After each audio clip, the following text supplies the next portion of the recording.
Weißen Osterdach begräessen sich aus der Kirch vun Ursbild, méi war dro vun heit Sondes Mass. Et sangen Chorallen St. Cecil Ursbild an Helling. Dirigentin ass Kaiserwald Billig Bernadette, Organisten Alain a Sylvain Bech. Wir heieren als Entrée Let's Start vum Heizmann. Donno sangemer A toi la gloire, Laudate Dominum 460. Messa in G Opus 8 vum Karl Kempter, Joie sur terre vum Guillou, Pain rompu vum Colombier, Vienne la Colombe vum Janada, an als Schlusslied Gloire éternelle vum Altenburg. Duchel spielt als Sorti Trumpet Tune vum Clark.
Am Numm vum Pap a vum Sohn a vum Heilige Geest. Amen. Den Herr sief mat Dich all. Leif Leiit heit zu Ösbild an der Kirch, alleiwal gut déi der iwwer Medien mat deis verbonne sit.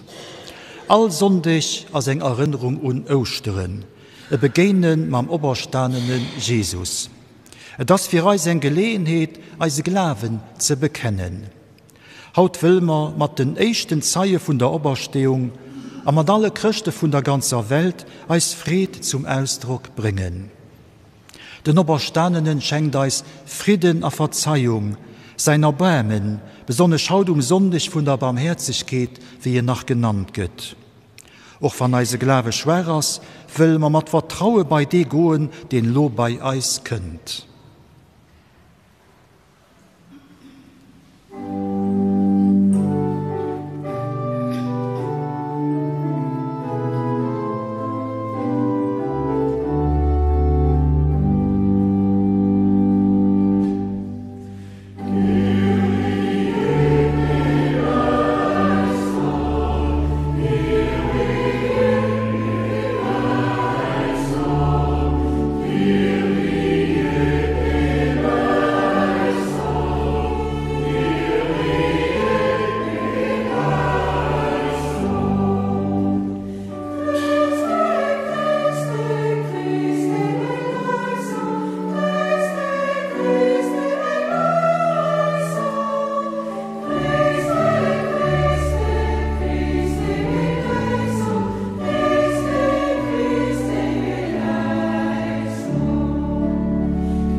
Den allmächtigen Herrgott soll erbarmen mat eis hunn, eis alleis Schuld nolossen, as ein ewig Liewe schenken.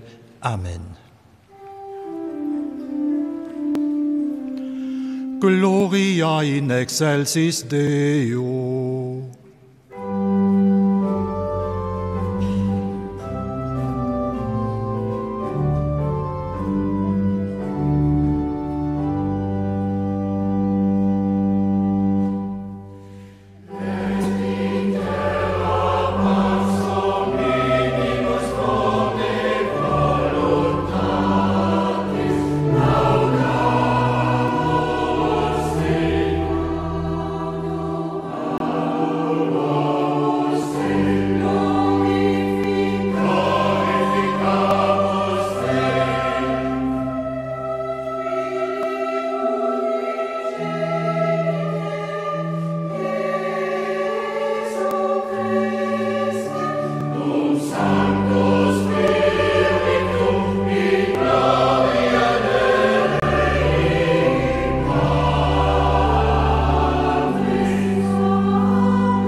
Lasset uns beten. Barmherziger Gott, durch die jährliche Osterfeier erneuerst du den Glauben deines Volkes. Lass uns immer tiefer erkennen, wie heilig das Bad der Taufe ist, das uns gereinigt hat, wie mächtig dein Geist, aus dem wir wiedergeboren sind, und wie kostbar das Blut, durch das wir erkauft sind.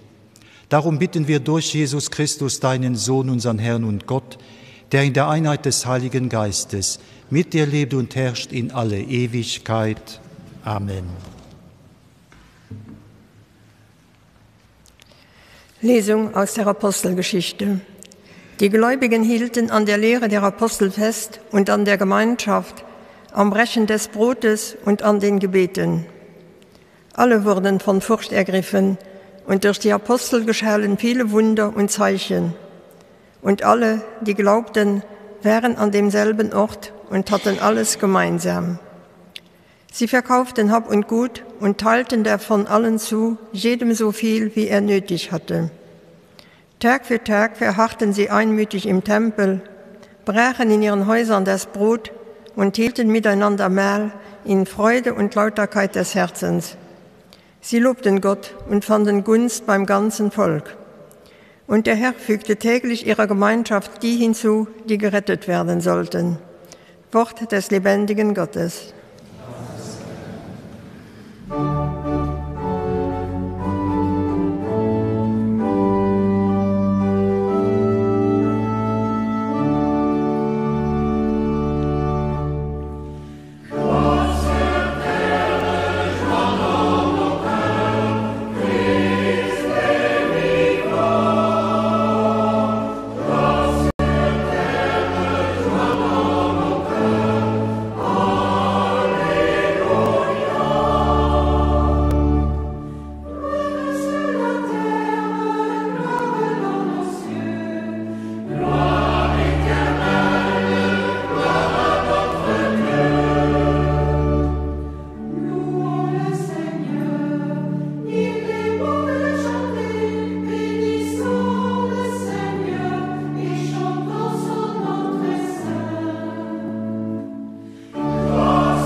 Der Herr sei mit euch. Aus dem heiligen Evangelium nach Johannes. Am Abend des ersten Tages der Woche, als die Jünger aus Furcht vor den Juden bei verschlossenen Türen beisammen waren, kam Jesus, trat in ihre Mitte und sagte zu ihnen: Friede sei mit euch. Nach diesen Worten zeigte er ihnen seine Hände und seine Seite. Da freuten sich die Jünger, als sie den Herrn sahen. Jesus sagte noch einmal zu ihnen: Friede sei mit euch. Wie mich der Vater gesandt hat, so sende ich euch. Nachdem er das gesagt hatte, hauchte er sie an und sagte zu ihnen: Empfanget den Heiligen Geist. Denen ihr die Sünden erlasst, denen sind sie erlassen. Denen ihr sie behaltet, sind sie behalten. Thomas, der Didymus genannt wurde, einer der 12, war nicht bei ihnen, als Jesus kam. Die anderen Jünger sagten zu ihm: Wir haben den Herrn gesehen. Er entgegnete ihnen: Wenn ich nicht das Mal der Nägel an seinen Händen sehe und wenn ich meinen Finger nicht in das Mal der Nägel und meine Hand nicht in seine Seite lege, glaube ich nicht. 8 Tage darauf waren seine Jünger wieder drinnen versammelt und Thomas war dabei. Da kam Jesus bei verschlossenen Türen, trat in ihre Mitte und sagte: Friede sei mit euch. Dann sagte er zu Thomas: Streck deine Finger hierher aus und sieh meine Hände. Streck deine Hand aus und leg sie in meine Seite. Und sei nicht ungläubig, sondern gläubig. Thomas antwortete und sagte zu ihm: Mein Herr und mein Gott. Jesus sagte zu ihm: Weil du mich gesehen hast, glaubst du. Selig sind, die nicht sehen und doch glauben. Noch viele andere Zeichen hat Jesus vor den Augen seiner Jünger getan, die in diesem Buch nicht aufgeschrieben sind. Diese aber sind aufgeschrieben, damit ihr glaubt, dass Jesus der Christus ist, der Sohn Gottes, und damit ihr durch den Glauben Leben habt in seinem Namen. Evangelium unseres Herrn Jesus Christus. Lob sei dir, Christus.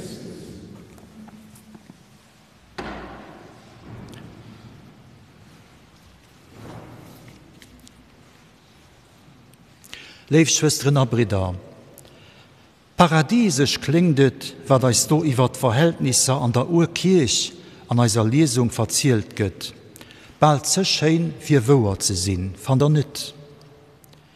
Wann de Jünger och net die gebroden Dauwen an den Mund geflug kommen, et muss dach cool gewircht sinn, eng wunderbar Ambiance. Obwohl doch an der Eischter Kirch Reivereien a Kontroverse gouf, och ënner den Christen. D'Apostelgeschicht, wann in se liest, weist, dass et allerhand Probleme gouf, bis hin zu Streitfroen, Gekats a Streitereien, och ënner den Apostelen selber. Es ginnt so wie Zostände an der Lesung durchgestalt gin, klingt alles ziemlich idealistisch. Et könnt dem Autor, dem Evangelist Lukas, darauf dat positiv herauszustreichen, a festzuhalten, wat durch Kirch demos für allem Umfang geprägt huet.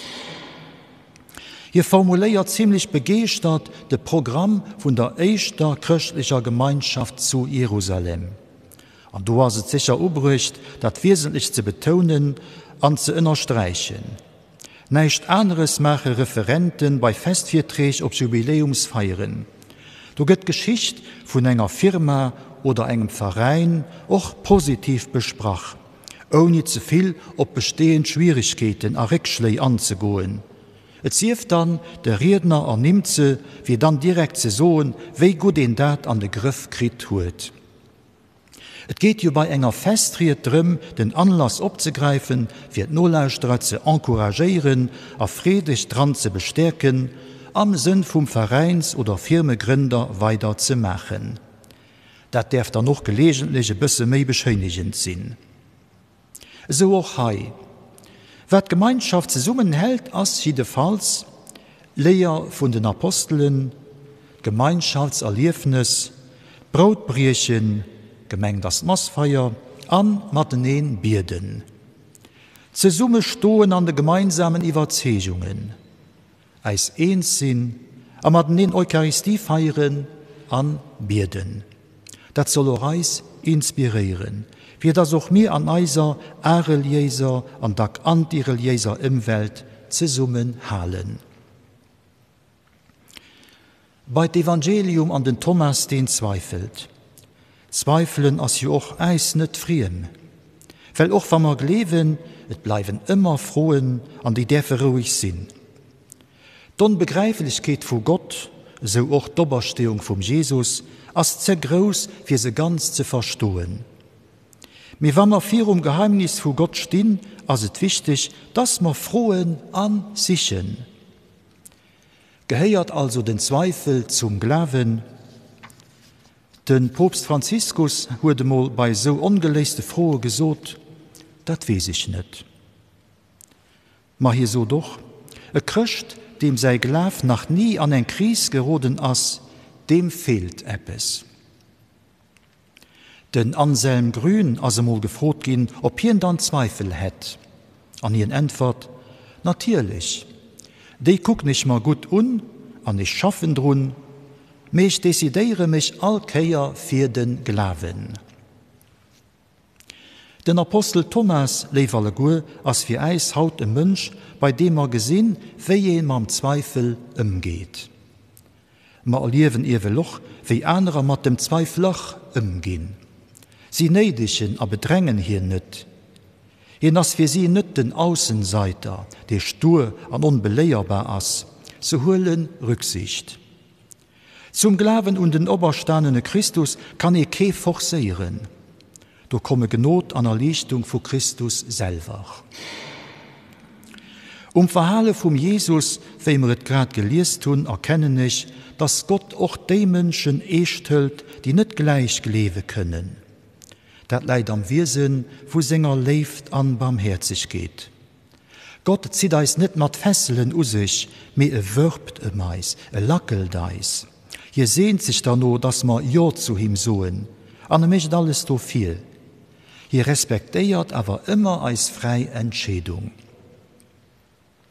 Wie geht dat beim Thomas? Für hierhin könnte Jesus extra eng zweite Keier. Den Thomas ass ihm wichtig, weil hier ger huet. De Jesus kämpft all Jünger a Jüngerin. An so mischen da doch mat Eis. Du könnte noch, wann het muss sinn, eng dritt a feiert Keier. 4 Eis zu weisen, wat de 4 Eis gemat huet, a wat mir him wert sinn. Aber derfen hoffen, dass auch mir bis bei Bekenntnis vorstoßen, mein Herr a mein Gott.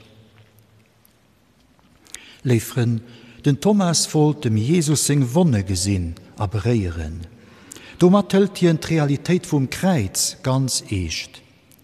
Der Jesus, den Loging liewen, dat konnt wir hier nimmen die sinn, der noch gekreuzigt war. Kreuz vom Jesus könnt gehen, auch mir net lernst. Den Thomas lief net vier Kreuz fort. An dem sie die Wonne vom Jesus Sicht a gesieh wölt, bleibt hier ganz eng verbunden mat singem gekreuzigten Herr. Denn Thomas hat kein Berehrungsängst am Gegenteil. Immer flüchte München vier Herrgott, sie sind jo selbstbestimmt an autonom. An dem Kreuz vom Jesus gehen sie aus dem Weh. Manche holen sogar hier Kreuze an den Häuser Ruf. Do handelten Thomas ganz ernst. Befried dat, was Golgotha geschieht war. Aber offen für eine neue Begegnung mit dem Betreffenden. Der Jesus weist sich dem Thomas, den zweifelt, nicht aus seiner Murcht an Herrlichkeit, nicht mit Kron an Zepter. Könnt mit seine Wunden, mit dem, was sein Schicksal ausgemacht hat. Der Jesus verurteilt doch den ungläubigen Thomas nicht, mir wendet sich ihm zu, berehr mich, viel ran an mich Wunden, als ich nicht ungläubig, ma gläubig. Den Thomas hat jo gesagt, wann ich nicht gesehen, glaube ich nicht. Da das bis heute ein gängig, war noch nicht ganz logisch Haltung. Wenn immer alles bezweifelt, werdet schwer hun, dem Leben Vertrauen entgegenzubringen. Es muss alles bewiesen gehen. Wie wird ich das schon beweisen, wann dat mein Leben nicht berehrt? Es gibt so viel wissenschaftlich Beweiser, mir die hun nicht mit meinem Leben zu dienen, nicht mit der Froh Sinn vom Leben. À quoi bon? Wenn ich leben, brauche ich letztlich kein Beweis mehr. Auch das lehrt den Thomas Eis. Sein Glauben nährt sich von der lieblichen Begegnung, die ihm wichtig ist, letztlich geschenkt wird. Das ist mehr wie all Beweis. Selig, die nicht gesehen, an aber leben. Du möchte Jesus ein Chlor ausso. Wannst du mich längst am Herz drehst, wie wat brauchst du da Beweiser? An der trifft wir eis allzu zünter eiser Kanner Zeit. Mit dieser Erstellung invitierte Jesus eis mit ihm Kontakt, Gemeinschaft zu hun, a Freundschaft zu pflegen. Viel Glauben haut nicht mehr wenn's de Mängel an der Kirche an ihre Strukturen. Glauben lebt aber von der Begegnung mit Jesus Christus, an nicht von kirchlichen Strukturen, das sind ja just Hilfskonstruktionen. Als Katholiken erleben wir stürmische Zeiten. Bei seiner Reise nach Kanada hat der Papst Franziskus aber daran erinnert, dass die raue See, das stürmische Meer, nimmen Durchfläche vom Ozean ist. Tief innen bleibt es ruhig. Darum geht es lo an der Osterzeit. Betrucht man tief von unserem Glauben, eng tief, dem wir also immer nicht müssen bemühen. Der ist dann der ruhende Pol, Matzen an der Brandung. Liebe Brüder, Schwestern, man muss und sollen nicht alles leben, was uns so erzählt wird. Es gibt viel Geschwätz und viel Unwahres auf der Welt. Der Jesus weist uns heute, dass es legitim ist, zu zweifeln und dass es genauso wichtig ist, über den Zweifel zu schwätzen. Schließlich geht es hier nicht unwichtige Kleinigkeiten. Den Herrgott hält uns Zweifel kann sie verstehen.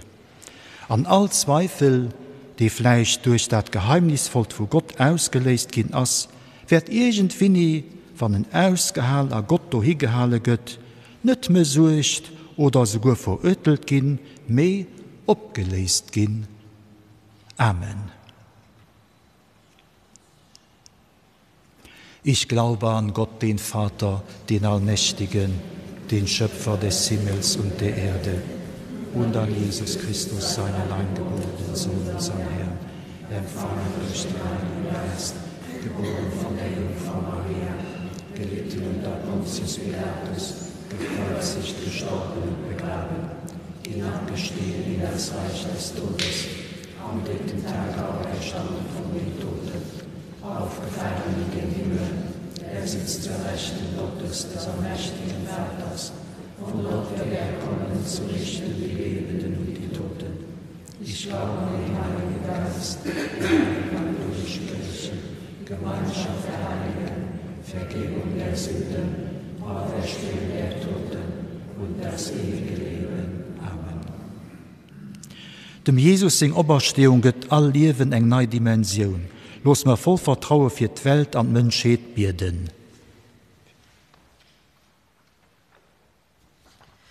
Für die Kirche, der de Jesus sei Frieden an sei Verzeihen uvertraut huet, Herr Gott, höre eis. Für die, die auf der Welt Verantwortung drohe für Frieden und Gerechtigkeit, Herr Gott, höre eis. Für die, die nicht tun, und für die, die bereit sind zu dealen, Herr Gott, höre eis. Für die Erfüllung von unseren Verstorbenen hier im Sichen nur lebt und Glück, Herr Gott, höre eis. Herr Gott, lass die Auferstehung von dem Jungen für uns eine Ursache von Fried und Hoffnung sein. Das froh wir durch Herrn Christus, unseren Herr. Amen.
Lasst uns beten zu Gott, dem allmächtigen Vater, dass er die Gaben der Kirche annehme, zu seinem Lob und zum Heil der ganzen Welt. Gott, du hast deinem Volk durch das Bekenntnis des Glaubens und den Empfang der Taufe neues Leben geschenkt. Nimm die Gaben deiner Gläubigen gnädig an und lass uns in dir Seligkeit und ewiges Leben finden. Darum bitten wir durch Christus, unseren Herrn. Amen. Der Herr sei mit euch. Und mit deinem Geiste. Erhebet die Herzen. Wir haben sie beim Herrn. Lasset uns danken dem Herrn, unserem Gott. Das ist würdig und recht. In Wahrheit ist es würdig und recht, dir Vater immer und überall zu danken, diesen Tag aber aufs Höchste zu feiern, da unser Osterlamm geopfert ist, Jesus Christus. Denn er ist das wahre Lamm, das die Sünde der Welt hinwegnimmt.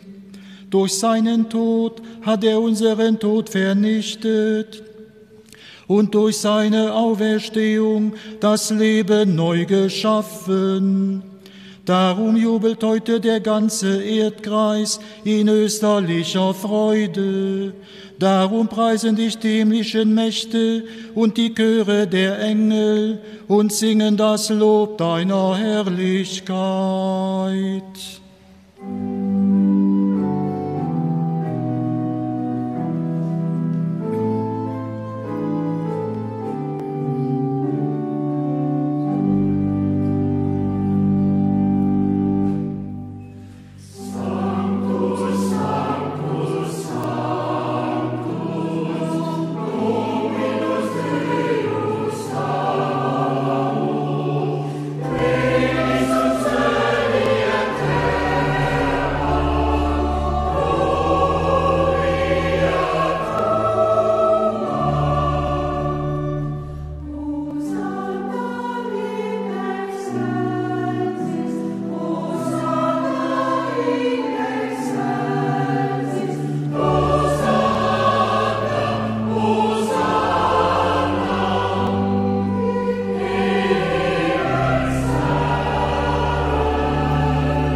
Ja, du bist heilig, großer Gott, du bist der Quell aller Heiligkeit.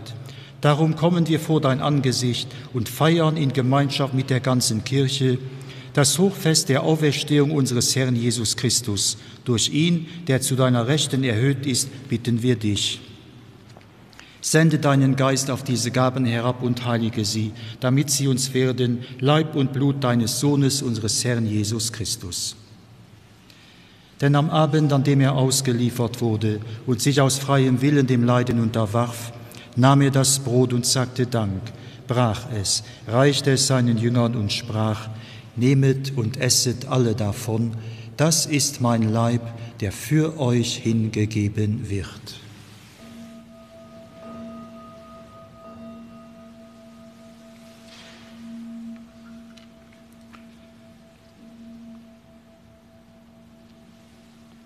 Ebenso nahm er nach dem Mahl den Kelch, dankte wiederum, reichte ihn seinen Jüngern und sprach: Nehmet und trinket alle daraus. Das ist der Kelch des neuen und ewigen Bundes, mein Blut, das für euch und für alle vergossen wird zur Vergebung der Sünden. Tut dies zu meinem Gedächtnis.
Darum, gütiger Vater, feiern wir das Gedächtnis des Todes und der Auferstehung deines Sohnes und bringen dir so das Brot des Lebens und den Kelch des Heiles dar. Wir danken dir, dass du uns berufen hast, vor dir zu stehen und dir zu dienen. Wir bitten dich, schenke uns Anteil an Christi Leib und Blut und lass uns eins werden durch den Heiligen Geist.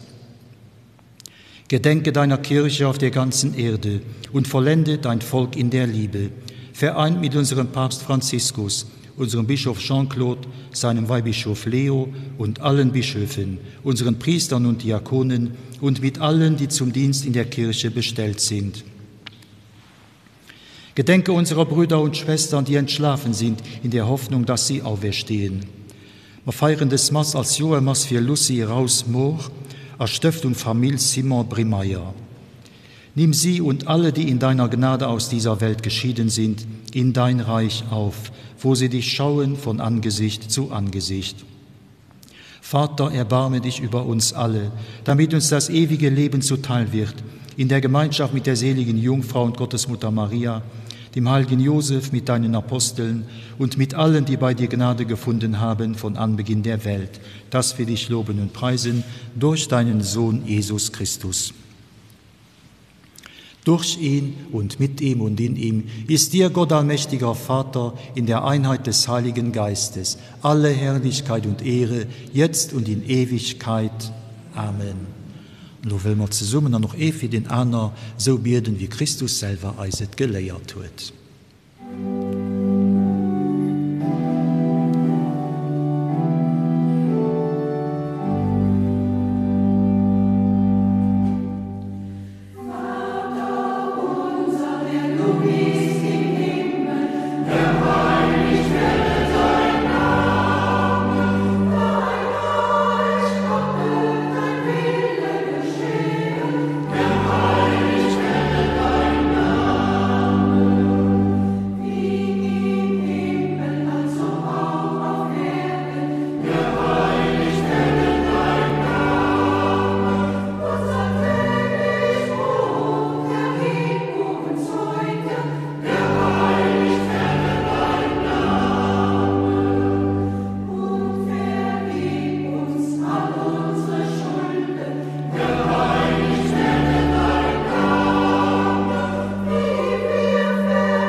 Am Ostertag trat Jesus in die Mitte seiner Jünger und sprach den Friedensgruß.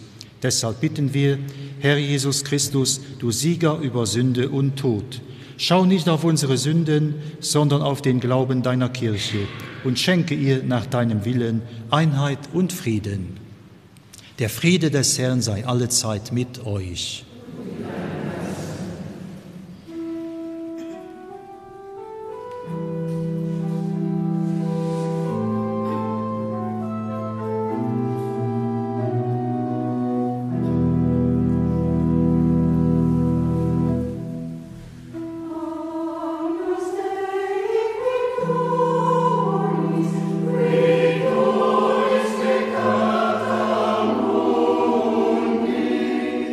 We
Seht das Lamm Gottes, das hinwegnimmt die Sünde der Welt.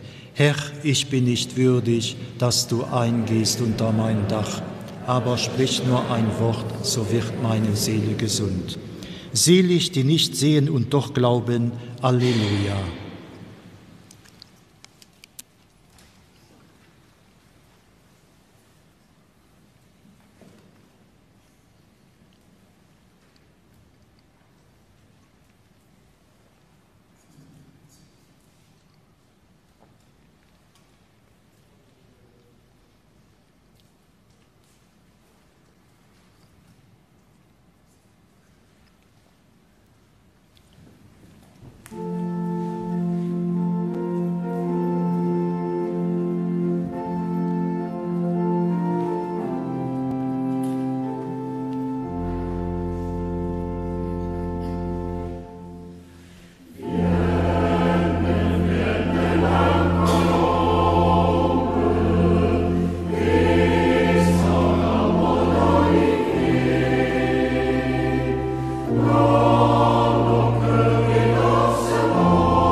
Lasset uns beten.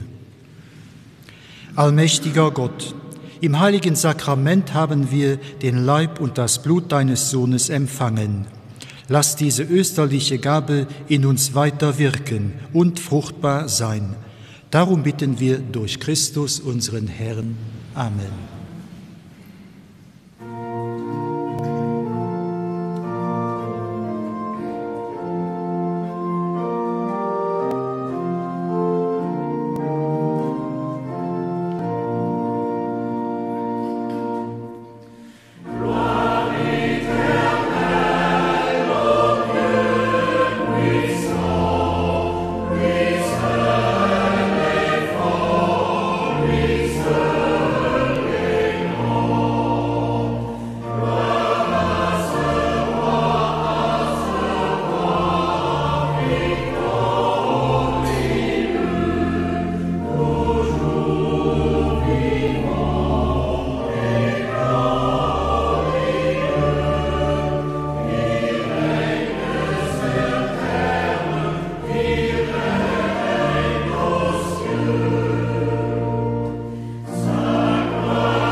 Dominus vobiscum.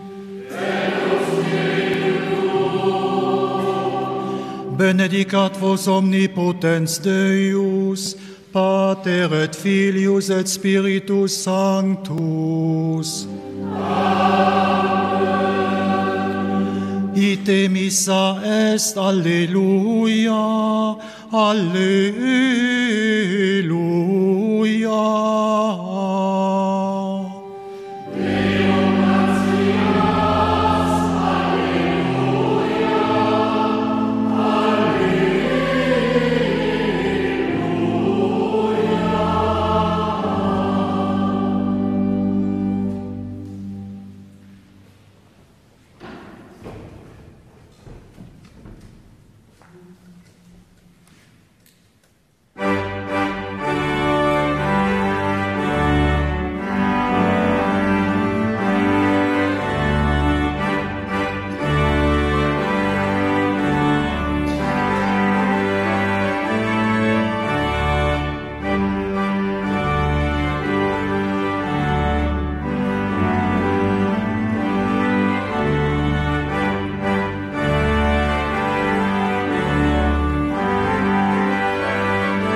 Wir haben die Eucharistie gefeiert mit der christlichen Gemeinschaft zu Ursbild.